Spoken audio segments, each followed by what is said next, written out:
지난달 10월 8일 스페인에 있는 마드리드 공항에 이상한 물체가 발견되었습니다. 커다란 박스 여러 개가 발견되었는데 그 박스 안에는 아주 갓 태어난 병아리들이 가득 담겨 있었습니다.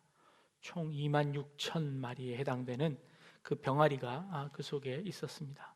한 2, 3일 동안에 먹이도 물도 먹지 못해서 이미 경찰이 도착되었을 때 6천여 마리가 죽었고, 그리고 그것을 이송하는 가운데 거의 대반 죽고 약 한 3천 마리 정도만 살아남았다고 합니다. 그래서 동물보호단체에서 이 3천 마리의 병아리들을 입양해 달라는 그런 구호의 메시지를 전하기도 했습니다. 이를 놓고 생명을 경시하는 그 풍조들을 애타하며 여러 문건들을 내어놓고 발표들을 하고 있었습니다. 성명서를 발표했었습니다. 지금 우리가 겪고 있는 코로나도 사실은 우리가 그 동물들의 생명을 경시하고 그것들을 우리의 인간의 욕심 따라 사용해서 일어난 일들 아니겠습니까? 2003년도에 사스라는 전염병이 전국을 강타했습니다. 이 사스라는 전염병은요, 박쥐로부터 있던 그 균이 사양 고양이를 통하여서 인간에게 전염되어진 그런 병이었습니다. 치사율이 약 10% 됐고요. 2012년도에는 메르스를 기억하실 겁니다. 박쥐에 있던 전염병이 낙타라는 그 매개를 통해서 인간에게 전달되어졌습니다. 치사율이 약 37%에 해당되었습니다. 2014년에는 에볼라였습니다. 박쥐를 통해서 침팬지로 그리고 인간에게 전달되었지요. 우리가 겪고 있는 2019년서부터 시작되어진 코로나는요, 박쥐로부터 추측하기를 중국의 천산갑이라는 그 매개체를 통해 숙주를 통해서 인간에게 전달되었다고 합니다. 박쥐를 다 없애야 될까요? 박쥐로부터 옵니다. 근데 박쥐에 있는 그 균은요, 인간에게 전혀 해롭지 않답니다. 그런데 그것이 다른 동물의 숙주를 통해서 인간에게 전달되면 인간에게 이렇게 치명적인 바이러스로 변한다는 것이지요. 그리고 박쥐와 인간이 사는 공간은 완전히 구별되어 있기 때문에 전혀 인간에게 해로운 동물이 아님에도 불구하고 인간이 이 모든 자연들을 파괴하고 그 동물들을 학대하고 모두 다 잡아먹으면서 그 병균이 인간에게 옮아지게 되었다는 겁니다. 사람들은 이 육식이 언제부터 진행되었을까요? 언제부터 고기를 먹었을까요? 아담 때는 안 먹었던 것 같습니다. 아담 때는 왜 안 먹었을까요? 성경을 이제 추정해 가면 하나님께서 아담에게 명령을 내리십니다. 생육하고 번성하고 땅을 정복하고 이 모든 땅들을 다스려라 라고 하시는 하나님의 명령이셨습니다. 그때 아담은 그 에덴 동산 안에는 사시사철나는 나무들이 있었습니다. 굳이 동물을 안 잡아먹어도 먹을 수 있는 것들이 충분히 많았다는 겁니다. 창세기 9장에 가면 이 땅이 죄로 다시 한번 심판을 받고 노아의 가족들이 이 땅에 오게 됩니다. 그때 하나님께서 노아에게 다시 한번 같은 명령을 내리십니다. 창세기 9장 1절부터 3절 말씀에 하나님이 노아와 그 아들들에게 복을 주시며 그들에게 이르시되 생육하고 번성하여 땅에 충만하라. 아담에게 주셨던 그 명령과 유사합니다. 그런데 그 이어서 나오는 명령이 조금 다릅니다. 그 명령은요, 땅의 모든 짐승과 공중의 모든 새와 땅에 기는 모든 것과 바다의 모든 물고기가 너희를 두려워하며 너희를 무서워하리니 이것들을 너희의 손에 붙였음이니라 라는 말씀입니다. 3절에는 더 이상한 말씀이 나옵니다. 모든 산 동물은 너희의 먹을 것이 될지라 채소같이 내가 이것을 다 너희에게 주노라 라고 말씀하십니다. 아담에게는 없었던 명령이 여기서 들어옵니다.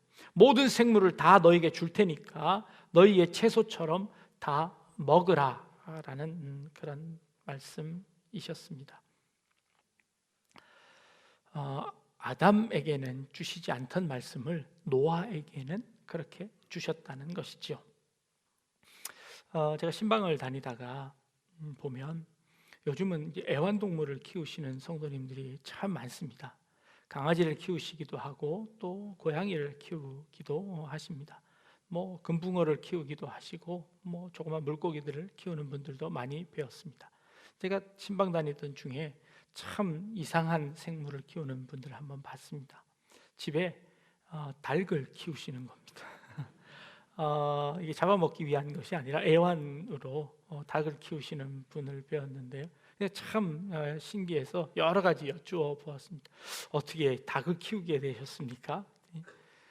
본인이 키우려고 키운 게 아니라 손녀가 과학 실험을 하면서 이렇게 조그만 유정란을 가져다가 이걸 따뜻하게 해서 부화하는 실험을 했다는 겁니다. 그런데 그 용케에 잘 부화를 시켜서 그게 계란에서 병아리가 3마리나 태어난 겁니다. 그 병아리가 얼마나 예쁜가요? 우리 손녀가 얼마나 그 병아리를 먹이를 주면서 정성을 다해서 키웠다는 겁니다. 여러분들 그거 아십니까? 병아리가 이렇게 아래에서 딱 깨어나면서 처음 본 거를 자기 어미로 생각한답니다. 그래서 졸졸졸 쫓아다닌답니다. 그래서 이 아이가 가면 그 아이를 졸졸졸 쫓아서 방에도 가고 뭐 다 돌아다닌다는 것이요. 그래도 얼마나 살까 하고 그냥 두셨답니다. 근데 이게 얼마나 건강한지 큰 닭이 되도록 버티는 겁니다. 그러니 이걸 어떻게 할 수가 없어서 그 닭을 키우고 계셨습니다. 그래서 나중에 닭이 노화가 되어서 시름시름 앓다가 나중에 죽었다는 이야기까지 전해 들었습니다. 그래서 닭을 키웠다는 것이지요. 그런데 그 병아리에게 이름을 붙여주고 병아리와 함께 지내다 보니 근데 그 병아리를 죽일 수 없게 되었다는 겁니다.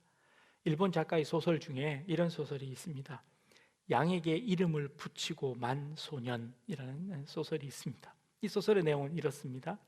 어떤 한 소년이요 일본의 실험실에서 일을 하게 되었습니다. 그 실험실에 하는 실험은 양을 품종 개량해서 식량을 늘리기 위한 양을 더 크게 또 육질이 좋게 만들어서 그 양을 보급하는 그런 실험실이었습니다. 어느 한 날 이 소년이 양의 출산 장면을 보게 됩니다. 그런데 그 양 중에 한 마리가 미숙아로 태어난 조그만 양이 하나 있었는데 이 양의 이름은 넘버 8이었습니다. 번호 8번 양입니다. 이 8번 양을 너가 맡아서 우유도 먹이고 이 양을 잘 돌봐라 하는 게 이 소년의 임무였습니다. 이 소년이 그 미숙아로 태어난 그 양과 이제 살아가면서 친밀하게 되었습니다. 그리고 그 양에게 이름을 붙여줍니다. 그리고 그 이름을 부르기 시작한 것이죠. 그 이름을 듣던 그 교수가 그 소년에게 하는 말입니다. 네가 드디어는 그 양에게 이름을 붙여주고 말았구나 라는 겁니다. 이름을 붙여주는 순간 그것은 가축이나 실험 도구가 아니라 애완동물이 된 겁니다. 같은 식구가 된 겁니다. 하나님께서 아담에게 맨 처음 내리신 명령이 뭐였냐면 동물들의 이름을 짓는 거였습니다. 아담은 자신들에게 오는 동물들에게 모두 다 이름을 불러서 이름을 지어줍니다. 아담이 이름 지어주고 그거 잡아먹을 수 있었겠습니까? 아마 그래서 아담은 한 마리도 못 잡아먹지 않았을까 싶습니다. 그렇지요. 가축들이 이렇게 우리와 가까이 있게 되었습니다. 그런데 노아 이후서부터는 모든 생물들은 식물처럼 너희가 마음껏 먹어라 라고 말씀하셨습니다. 그 이후서부터는 모든 육식이 다 허용되었습니다. 근데 제한이 하나 있었지요. 그 제한은 뭐였냐면 핏째 먹지 말라는 겁니다. 피를 먹지 말라는 것과 또 핏째 먹지 말라는 이 명령만 주어졌지 모든 생물들은 그냥 다 먹어도 된다라고 허락하시는 겁니다. 도대체 이 핏째 먹지 말라는 것은 무엇을 의미하시는 걸까요? 제가 한 주간 동안 이 말씀 가지고 묵상하며 여러 서적들을 살펴보았는데요. 명확하게 주는 해답이 없습니다. 그리고 이 말씀을 설명하는 설명 구절도 제 마음에 탁 드는 구절이 없었습니다. 몇 가지를 여러분들에게 소개하고 여러분들과 함께 이 시간을 나누어 보려고 합니다. 먼저는 생태학자의 의견을 소개하려고 합니다. 핏째 먹지 말라라는 것은 동물을 학대하지 말라는 겁니다. 동물을 잡을 때 이 핏째, 잔인한 대로 동물들을 먹지 말라라고 해석을 하는 겁니다. 동물을 학대하지 말라는 말로 핏째 먹지 말라는 말씀을 해석한 겁니다. 그분들의 주장은 이렇습니다. 현재 하나님께서 노아에게 주신 동물들을 마음껏 식물처럼 먹으라라는 것은 불가피한 하나님의 명령이다. 그 당시에 이제 더 이상 사시사철 나는 나무도 없고 홍수로 인하여 기후가 다 변화되어서 있었으니 이제 이 인간들에게 주어진 양식이 부족할 터이니 이제 채소처럼 그 동물들도 너희의 먹이가 될 것이다. 그러나 너희들이 먹을 때 핏째 먹지 말라, 잔인하게 그것을 잡아서 먹지 말라라는 명령으로 해석을 한 겁니다. 요즘 시대에 이런 해석은 더 우리에게 마음속에 와 닿습니다. 요즘 우리가 먹고 있는 모든 짐승들은요, 여러분 육식을 위해서 기릅니다. 닭을 어떻게 키울까요? 닭장 여러분들 보셨나요? A4 한 장 정도 되는 그 안에 닭 여러 마리를 집어넣습니다. 닭이 서로 움직이지 못하도록 합니다. 장소를 넓게 해주었더니 이 닭이 스트레스를 받아서 옆에 있는 닭들을 쪼아서 죽이더랍니다. 그래서 그것조차 움직이지 못하게 아주 빽빽하게 놔서 좌우도 움직이지 못하도록 합니다. 그저 앞에 주는 먹이만 먹고 알 낳고 먹이만 먹고 알 낳고 그러다가 폐사되는 겁니다. 이렇게 동물들을 키우고 있다는 것이지요. 돼지들은 어떤가요? 돼지들도 마찬가지입니다. 그렇게 공장식으로 자라나게 해서 그것을 우리 인간이 섭취하는 것, 이것은 올바른 행동이 아니다라고 동물학자들 혹은 이 생태학자들이 주장하는 겁니다. 그리고 그 근거로 이 구절을 사용해서 이야기하고 있습니다. 다 받아들일 수는 없지만 그래도 어느 부분, 일정 부분 우리가 다시 한번 생각해 보아야 하는 그런 사항이라 여겨집니다. 두 번째로는요, 위생학적으로 보는 겁니다. 그렇게 키워낸 그런 동물들을 먹는 것은 위생적으로 좋지 않다는 겁니다. 실제로 동물들을 예전에는 때려서 잡지 않았습니까? 때려서 잡을 때 그 스트레스가 피로 다 간답니다. 그래서 그 피를 먹는 것은 우리에게 해롭다는 것이지요. 실제로 과학이 발달되면서 생녹용을 잘라다가 그곳에 있는 피를, 노루의 피를, 사슴의 피를 먹는 일들이 건강에 좋다고 하는데요, 그 피를 검사해 보니까 그곳에 수많은 바이러스들, 박테리아들, 세균들이 들끓고 있답니다. 반드시 끓여서 소독한 후에 먹어야 된다고 합니다. 사슴 고기도 날 것으로 먹을 때에 거기에 이형 간염뿐 아니라 기생충의 감염으로 심각한 병에 걸릴 수 있답니다. 위생적으로 먹어야 한다는 것이죠. 그것을 이야기한 것이다. 레위기서에 보면 너희가 이스라엘 백성들이 짐승을 잡을 때에 회막문 앞에서 잡는 것을 원칙으로 하고 있습니다. 너희들의 각자의 텐트에서 고기를 잡지 말고 정해진 곳에 와서 그곳에서 고기를 잡고 그곳에서 피를 다 흘린 이후에 고기를 하나님께 드릴 것 하나님께 드리고 나머지는 너희가 가서 집에서 먹으라 라는 규정이 있습니다. 그 당시의 규정은 왜 그랬을까요? 여러 규정들이 의미가 있을 겁니다. 그러나 이 위생적인 이유도 거기에 있었습니다. 사막에서 고기를 잡을 때, 도축할 때에 무분별하게 도축을 하게 되면 그 세균 감염이나 그것으로 인해서 집단병이 유발하게 될 겁니다. 그래서 광야에서 이동하는 동안에는 절대 자기 회막 앞에서, 자기 텐트 앞에서 고기를 잡지 말고 정해진 곳에 와서 그 고기를 잡아라 라는 것이 규칙이었습니다. 위생적인 이유도 그 속에 담겨져 있었지요. 그런 이유들이 있습니다. 그리고 또 다른 이유를 설명하는 분이 있습니다. 이것은 이제 신학적으로 해석하는 겁니다. 이건 우상의 제물을 금지하는 것이다 라는 겁니다. 현대에도 락 그룹 중에서 공연을 하면서 닭을 잡아다가 그 목을 따고 그 피를 사람들에게 뿌리면서 온몸에 묻히면서 공연하는 그런 락 그룹들이 있습니다. 이단 종파이지요. 당시에 이단들이 제사 지낼 때에 이런 방법을 사용했습니다. 우리가 잘 아는 것처럼 엘리야가 바알 선지자들과 함께 대결을 할 때 그 바알 선지자들은 자신의 몸에 피를 내면서 그 피를 바릅니다. 짐승을 잡아다가 그 짐승의 피를 온몸에 묻힙니다. 그리고 제사를 지냅니다. 이것이 이방 신들에게 제사 지내는 방법이었습니다. 우상의 제물을 피 흘리는 것을 먹지 말라는 이 말씀과 아울러 뒤에 나올 때는 항상 우상의 제물을 항상 먹지 말라는 말씀과 병행되어서 나옵니다. 그러니 이 피째 먹지 말라는 것은 이방 신을 섬기는 풍습대로 하지 말라는 것을 명령하는 것이다 라고 해석하는 것입니다. 피라는 것은 그것을 통하여서 이방 신에게 제사하고 있는 것을 금지하는 것이다 라고 해석하는 겁니다. 그것도 어느 정도 일리는 있습니다. 또 다른 해석은 이런 겁니다. 성경 말씀에 피는 생명이다 라고 나왔습니다. 생명을 중시하라는 것이었습니다. 동물들도 하나님께서 만드신 생명체이다. 그러니 그 동물을 잡거든 그 피를 땅에 쏟아라. 레위기서에는 땅에 쏟고 그것을 흙으로 덮어서 그 피를 안 보이도록 해라 라는 명령이 이어서 나오고 있습니다. 왜 그럴까요? 모든 생물은 흙에서부터 나옵니다. 그리고 죽어서 흙으로 돌아갑니다. 우리 인간에 대한 마지막 예의는 뭡니까? 장례식입니다.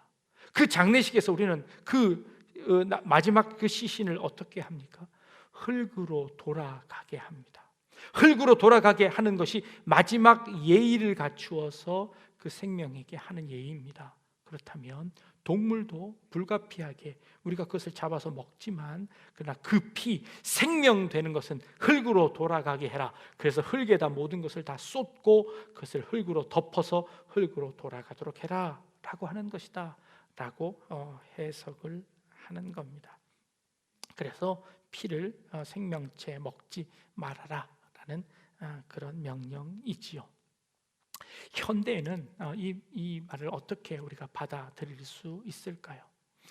여러분들 그 선지 해장국 잘 드십니까? 선지는 소의 피로 만들어진 겁니다. 선지 해장국을 먹어도 될까요? 안 될까요? 스테이크를 구울 때 미디움으로 레어로 구우면 아주 피가 막 철철 흐릅니다. 또 크게 맛있다고 먹는 분들이 참 많습니다. 스테이크를 먹을 때 이 웰던으로 쫙 구워서 먹어야 되는 것 아닐까요? 신약에 오니까 이 말씀을 또 다르게 해석을 합니다. 예수님께서요 제자들과 함께 유대인의 규례를 지키지 않고 유대인의 율례를 지키지 않고 손을 씻지 않고 먹습니다. 그래서 이 유대인들이 예수님에게 책망을 하는 겁니다. 왜 당신들의 제자들은 이 율법을 지키지 않습니까? 유대인의 이 규례를 지키지 않습니까? 라고 이야기하자 예수님께서 대답하십니다. 사람의 입으로 들어가는 것으로 사람을 부정하게 할 수 없다. 오히려 사람의 입에서 나오는 것이 부정한 것이지 먹는 것은 다 하나님께서 깨끗하게 하셨으니 이 먹는 것으로 우리가 부정해지지 않는다 라고 딱 잘라 말하십니다. 먹는 것은 더 이상 우리에게 해당되는 것이 아니다라는 것이지요. 물론 그 시대에 따라서 문화에 따라서 환경에 따라서 하나님께서 그것을 금지하셨지만 그러나 신약에 와서는 그 모든 것들이 다 허용이 된다라고 해석하는 그 다음 단계입니다. 실제로 신약에 오니까 이 그리스도의 공동체 안에 이방인들이 예수를 믿기 시작했습니다.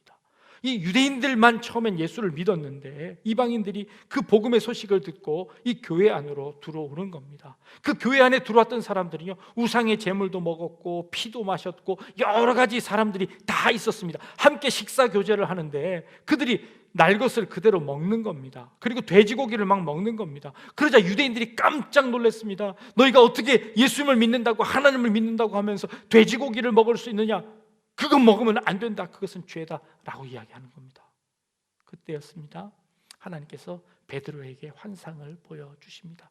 베드로가 어느 날 기도 중에 환상을 보는데요 하늘로부터 보자기가 내려옵니다. 근데 그 보자기 안에는 돼지고기, 유대인들이 먹지 않는 고기들이 잔뜩 있어서 하늘로부터 내려오는 겁니다.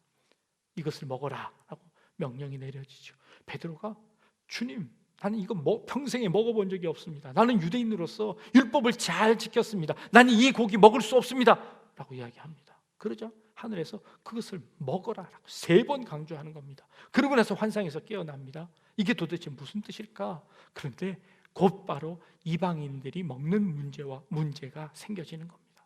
그러자 이 보여주신 이 환상이 하나님께서 내게 주신 계시구나라고 베드로가 생각했습니다. 그래서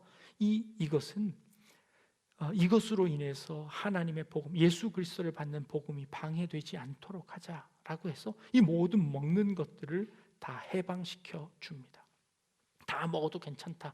그러나 핏째 먹는 것은 금하기로 하자라고 이때도 핏째 먹는 것을 금하는 명령이 나옵니다. 그리고 모든 고기를 다 먹도록 허용해 주는 것이죠. 모든 사람이 이제 다 먹습니다. 근데 여전히 문제는 남아 있습니다. 이 핏째 먹지 말라는 이 명령은 남아 있다는 겁니다. 그럼 이것은 도대체 뭘 의미하는 걸까요? 지금까지 쭉 말씀드렸던 여러 가지 모든 견해들을 다 이곳에 적용시킬 수 있겠습니다. 한 가지로 해석할 수는 없지만 그 모든 것들을 우리가 다 아울러야 되겠습니다. 근데 제가 마지막으로 걸리는 것이 하나 있었습니다. 뭐가 걸렸냐면 예수님께서 마지막에 하신 말씀입니다. 예수님께서 돌아가시기 마지막 전날 밤에 제자들과 함께 식사하시는 자리였습니다. 그 자리에서 예수님께서 뭘 드셨나요? 포도주를 드셨는데 그 포도주를 따라서 제자들에게 주시면서 하신 말씀입니다. 이것은 내 피다. 이것을 받아 마셔라 라는 말씀이었습니다. 이거는 지금 유대인들로 생각하기에 이거는 너무 획기적인 일입니다. 피를 먹지 않는 것이 유대인들의 전통입니다. 그리고 모든 유대인들은, 지금까지 살아온 유대인들은요, 피를 먹지 않았습니다. 그런데 예수님께서 피를 받아 먹으라고 하는 겁니다. 그리고 그 피를 마시라고 하는 겁니다. 그 피를, 이것은 내가 너희를 위해 주는 생명의 피라고 하고 주는 겁니다. 그리고 이것을 내가 다시 올 그때까지 나를 기념하면서 이것을 행하라고 합니다. 예수님 위에 모든 제자들은 다 그 일들을, 성찬식을 행했습니다. 매번 모일 때마다 성찬식을 행했습니다. 초기에 이 기독교가 박해를 받을 때에 오해받은 것이 하나 있었습니다. 바로 이 성찬식이었습니다. 저 종교는 말이야, 몰래 모여서 사람 피 먹는 종교야. 그러니 저 종교에 가면 큰일 나 라는 오해가 그들에게 있었습니다. 그래서 오히려 이 기독교가 이방 아주 나쁜 종교로 취급받아서 그 당시에 엄청난 박해를 받은 이유 중에 하나가 바로 그거였습니다. 나중에 오해가 풀어지긴 했지요. 실제로 피가 아니라 포도주를 가지고 하신 일이었습니다. 그럼에도 불구하고 이 피를 받아 먹으라라고 하는 것은 굉장한 상징적입니다. 지금까지의 모든 율법들은요, 피를 먹으면 안 되었습니다. 그 피를 먹으면 생명에서 끊어진다고 했습니다. 그런데 예수님은 그 율법을 완전히 바꾸어서 이 피를 받아 먹으라고 했습니다. 그 피는 누구의 피인가요? 예수님 자신이셨습니다. 예수님의 십자가였습니다. 십자가의 고난으로 그곳에서 흘리신 그 모든 피가 나를 위해서 흘린 것이다 라고 말씀하셨습니다. 그렇죠? 피는 생명이라고 말씀드렸습니다. 그 생명을 우리에게 나누어 주셨습니다. 그 생명으로 말미암아 우리가 새 생명을 얻게 되었습니다. 동물의 피를 흘려서 우리의 죄 사함을 했습니다. 그 피를 다시 먹는 것은 우리의 죄를 먹는 것이었습니다. 그래서 절대 피를 먹으면 안 되었습니다. 그것이 그 당시에 상징이었습니다. 그러나 이제 우리는 더 이상 그 동물의 피를 먹음으로 말미암아 그 생명을 우리 안에 축적시키는 삶이 아니라 이제 우리에는 그 모든 생명이 없어지고 새 생명이 우리에게 들어옵니다. 그 새 생명은 예수 그리스도의 피로 말미암아 우리에게 새롭게 주어지는 새로운 생명입니다. 그러니 우리는 그 생명을 받습니다. 그 생명을 먹습니다. 그리고 그 예수 그리스도의 피로 말미암아 우리는 새로운 생명으로 거듭나게 되어졌습니다. 이것을 상징하는 것이죠. 더 이상 우리에게 먹는 것은 문제되지 않습니다. 무엇을 먹든지 그냥 깨끗하게 드시고 너무 많이 드시지 마시고 여러분들의 건강을 위해서 드십시오. 왜요?